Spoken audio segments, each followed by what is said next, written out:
Good morning, Mindy. Good morning, Alex and Sherry and Andrea. Derek should be popping up any minute. Hi, Nydia. Good morning, Tammy and Georgianne. Yeah, it's sunny here in this part of northwestern Connecticut. But there's Derek. Good morning, Derek. Hi, Leslie. All the cool kids are here.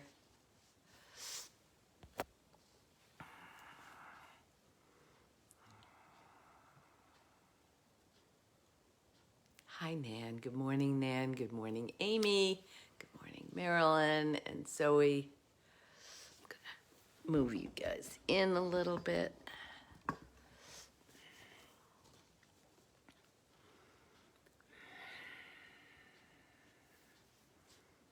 Again, as always, I'm so grateful that you're here with us. I'm always inspired by your dedication to practice, and it inspires me to rededicate day after day to my practices to this path.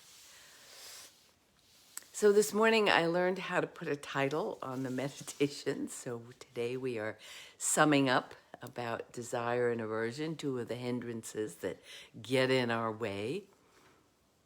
And I was thinking about, well, now how does that work exactly? So the Buddha has identified 5 things that prevent us from training our mind in concentration, which is what yoga is all about, right? From asana all the way up to meditation. It's about learning to pay attention, learning to be present. So if we have something, a thought, an emotion, situation that is hooking us in all the time, say we sit down to meditate and our mind is continuously going to something that we hope will happen, something that we have this strong desire for, and that we won't be happy until that happens. We think that is going to bring us happiness. It prevents us from training the mind in meditation. And that carries over into everyday life. That whether we're chopping carrots, we're thinking about what it is we're thinking about our trip to Hawaii, or about a relationship we hope will happen, and we're not paying attention, we're not happy with the carrots and the chopping. And the same thing with aversion. It hooks us in. I'm uncomfortable with that. I'm uncomfortable with this situation. I don't like this situation. I can't wait till this is over. We're avoiding something. So, and that prevents us, again, from being present with what is. What is always exactly the right thing that needs to be happening to us. And so it's important that we develop viveka, develop the ability to discern, to discriminate between what we've been talking about, smart liking and stupid liking, and smart aversion and stupid aversion. What are examples? A smart desire might be, I want a new couch. Maybe you need a new couch. Maybe you have a family, you need a place to sit down and gather. Could you live without a couch? Sure. But what is your relationship to that desire? Do you think it's going to make everybody happy forever? Does it pull at you in meditation or in life? Are you obsessed with getting the new couch, or is it just something, that you need to have? So we have to look at what it is we want to happen. A smart aversion might be deciding that you want to minimize your connection or your interaction with somebody who you feel is, a psychic vampire who drains your energy. You're not unkind, you don't hate, you just pull back. You're conserving your energy, right? So that's a kind of a smart aversion. You have compassion, but you choose to share your energy with people, with persons who enhance your magnificence. Stupid desire is anything that is an addiction, an obsession, a craving. I will be happy when this happens or that happens, or I get into this relationship, or I get this, or you can think of all the things that we think in our illusion will bring us happiness. And stupid aversion is avoiding something that basically could be a brilliant teaching moment for us. I was talking to one of our faculty in teacher training, Mary Beth, yesterday, and we were talking about teaching moments, when things happen that help us to grow, to evolve. And if we didn't go through any challenge, it would be very hard to develop strength and resilience. Think about more stupid aversion here. Think about something that brought us happiness, that you thought was just going to be the most wonderful thing in the world. Having a new baby, right? 15 years later, it's now bringing pain. That's not a good example. I'm not saying, you shouldn't have babies, just not too many. A relationship. We think this person is wonderful. Now we absolutely detest them. Or there are many examples you can find in your own life of something that you thought made you happy, and now it brings you pain and suffering. So, kind of that's it. I was going to go over all the things that we can work with desire. Let's do them quickly. Desire. So primarily, we stop struggling. How can we work with this? What can help us? Well, we stop struggling against change. It's futile. Develop aversion. Realize that things change. Nothing is going to stay the same. We can practice generosity. And most importantly, I think, is cultivate gratitude. Be grateful for what we have. Focus on what you have. Working with aversion is, and I kind of just gave an example, shift your focus to the suffering that can result when you're attracted to something that you think is pure and wholesome, and it ends up being unwholesome. Like bottled water. The idea of seeing an oasis, thinking that, there in the future is this wonderful paradise, and you get there and it's an illusion. And also being mindful of karma, of when you see something that you don't support that brings you, no, that's not what I want to say. How does karma work? If you have faith in the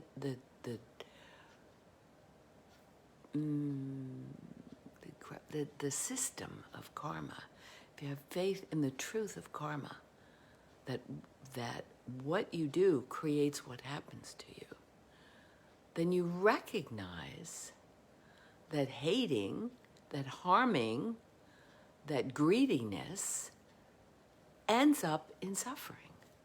When you try to, we recognize the emotions that masquerade as pain. I'm kind of rushing through these, which I really don't want to do.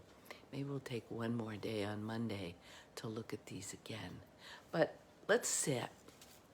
Okay, so there are lots of ways to work with developing viveka to help us let go of obsessive desires.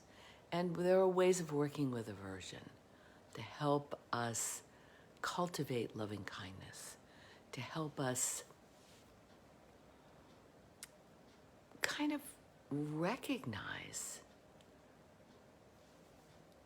that avoiding a teaching situation, avoiding a moment that we may think is uncomfortable, but that we really need to experience for our personal growth is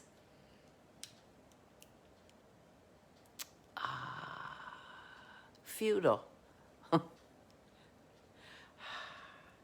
Meditation helps us see. Again, this is a quote from Joseph Goldstein that I just love.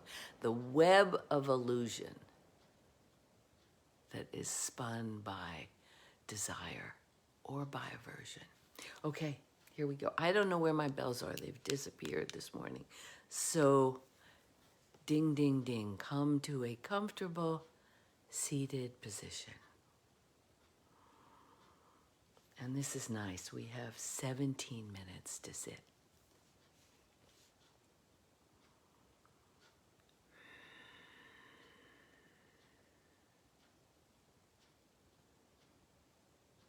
And go through your steps. Connect to the body. Feel yourself sitting. Feel the places where your feet, your thighs, your butt all connect to your cushion or to your chair or to the floor.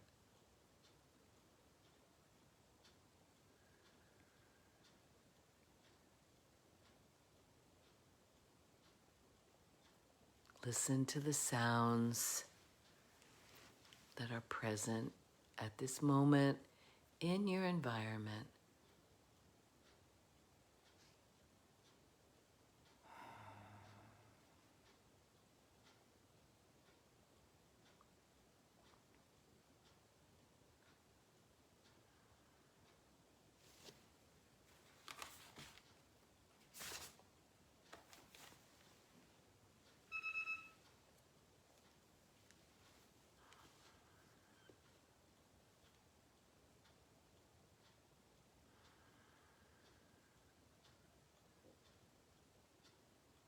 Breathing in, I know that I'm breathing in. Breathing out, I know that I'm breathing out.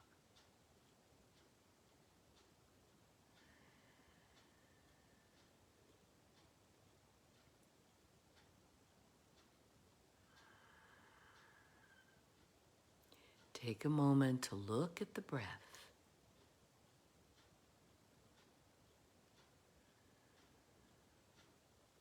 Breathing in a long breath, I know that I'm breathing in a long breath. Breathing out a long breath, I know that I'm breathing out a long breath.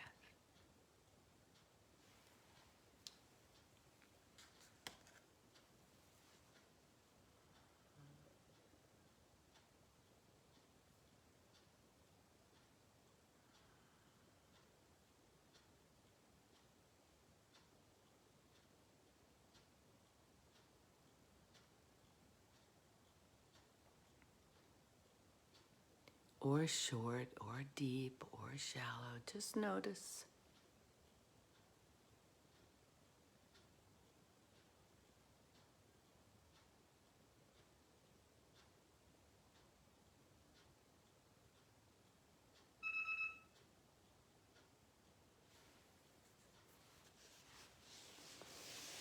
Breathing in, I'm aware of my body.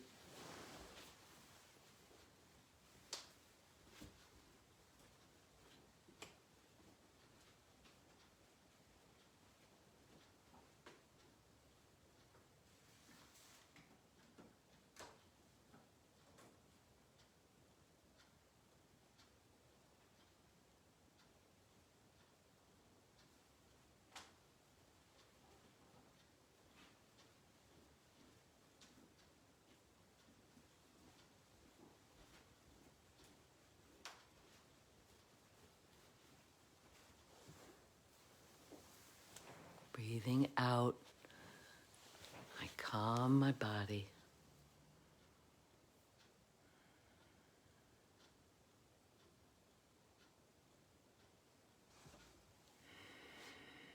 Breathing in, I'm joyful.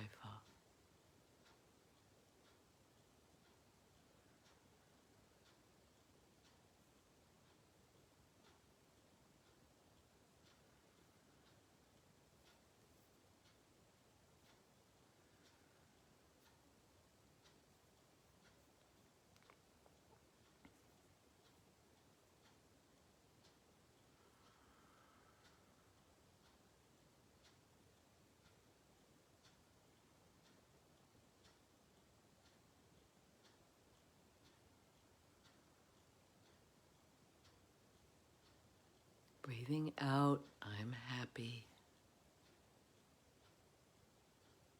Letting your attention rest on your primary object, on the breath.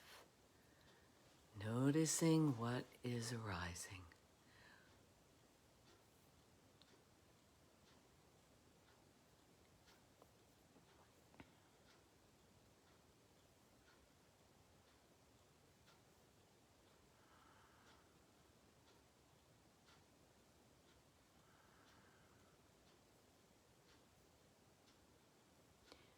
Not my thoughts, not my emotions, not I am angry, I am this, I am that.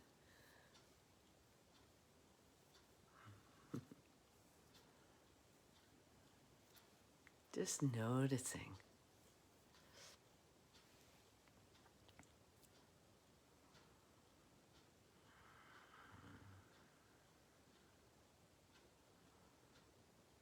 Things arising as conditioned phenomena.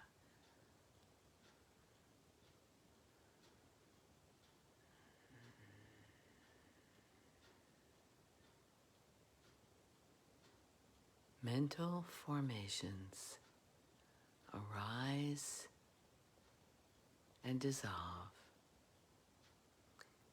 Breathing in, I calm my mental formations. Breathing out, I calm my mental formations.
begin to deepen your breath.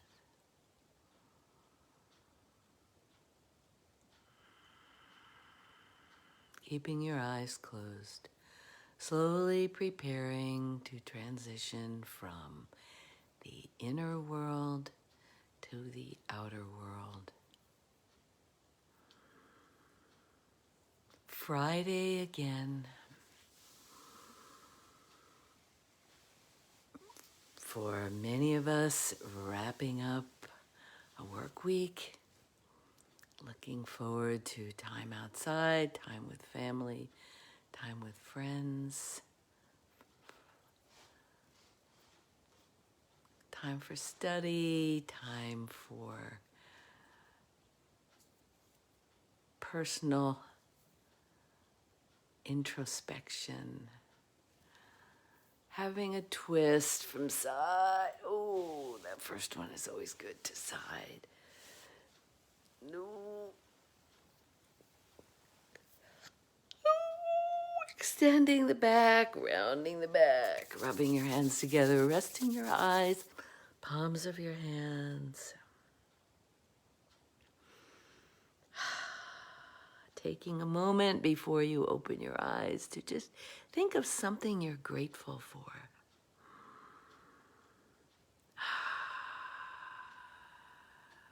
I'm grateful for transportation this morning and for a place to leave my dogs safely while I go to Denver and Telluride to teach in the Telluride Yoga Festival at the end of this month. That's what popped into my mind. Good morning. Thank you again for being here. End the futile struggle against change. Change happens. Celebrate impermanence. So I hope you have been able in your meditation, in your daily going about this weekend, to recognize desire, recognize aversion, resistance, look at it, see if it's controlling you or if it's just arising without having any control. Once we recognize it and accept that it's there, and then begin that investigation process of, is this smart or stupid? Is this causing me suffering? Or is this just something that I can enjoy and just as easily let go of? Thank you, thank you, thank you. Thank you, Rosemary. Happy Mother's Day. Thank you. Yes, Helene, it is Mother's Day. Wow. And most happy Mother's Day to Mother Earth. Let's all not forget to celebrate our great mother, our Mother Earth. Thanks, Mindy. I will see you soon, later, somewhere. Lex, hope you have a splendid weekend. Happy Friday, Donna. Thanks, Tammy. Thank you, Marilee. I will see you soon. Missed you. Did I not see? I didn't see you yesterday. I don't remember if you usually come on Thursdays or not, but thank you, thank you, thank you. Pay attention over the weekend. Dedicate all your efforts toward moving toward freedom and happiness and moving away from creating suffering for ourselves. Thanks, Kat. Oh, it was good to talk to you yesterday. Thank you, Bree. Love to all the mothers in our lives.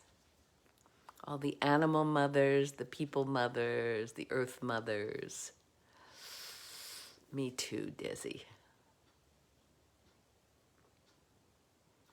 Oh, you have snow in the Upper Peninsula of Michigan? Ooh, it will be spring soon. Thanks, Karen. Ann Richardson Stevens, good to see you. Wonderful teacher in Virginia Beach. one of our faculty for teacher training. Thank another faculty member. It's, you know, it's like we all gather to support one another. You know, we're all contemporaries and colleagues and working to make the world a better place and make ourselves better people. So important to practice. Kate, oh my goodness, do you remember Leslie? Now I've just gone completely blank on her last name. Are you still in Orlando? I love this chat at the end. Thanks for putting up comments, you guys.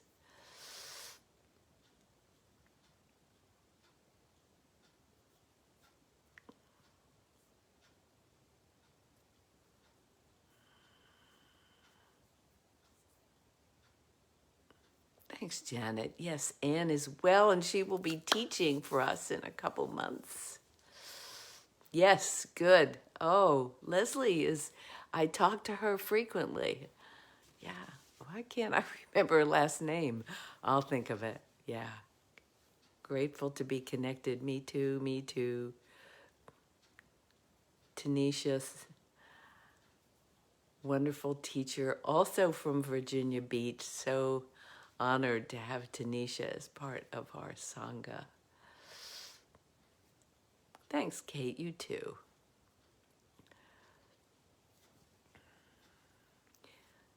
Thanks, Andy. That's great. Sharing your wisdom with your recovery Sangha. That's beautiful. Yeah, all doing the work. You know, you've just reminded me, you know, a great antidote for desire is to practice seva, practice giving back, practice generosity, share the teaching. You can't teach unless you practice, which I am in the process of trying to explain to someone who is having a very difficult time. You know, teaching yoga isn't like teaching, I don't know, I don't want to mention anything specifically, but you know, even if you teach football or you teach basketball or you teach whatever you teach, cooking, you have to practice. Your teaching comes out of your practice. So, yeah, Andy, I'm so glad you're able to work with your recovery Sangha. It reverses that act of generosity, reverses greediness, reverses the desire to have it all for yourself. You know, it reminds me of, what was the Christmas story? What's his name? The greedy ogre who hates Christmas. Oh gosh, my mind is like a sieve this morning. It was just a baby when we started this. Who is that? Amy. Practice what you teach and preach. Takes effort. Yes, it does. Okay, well, we have gone on and on and on. I'm so happy. Grinch, thank you. No, not the Grinch, the other one, Scrooge. Thanks, Tanisha. But those are both good examples of what we're trying to reverse with generosity. Scrooge, Scrooge, Scrooge. No Scrooges here. You're all... Okay, onwards, as one of my friends signs his emails all the time. Onwards. Have a good one.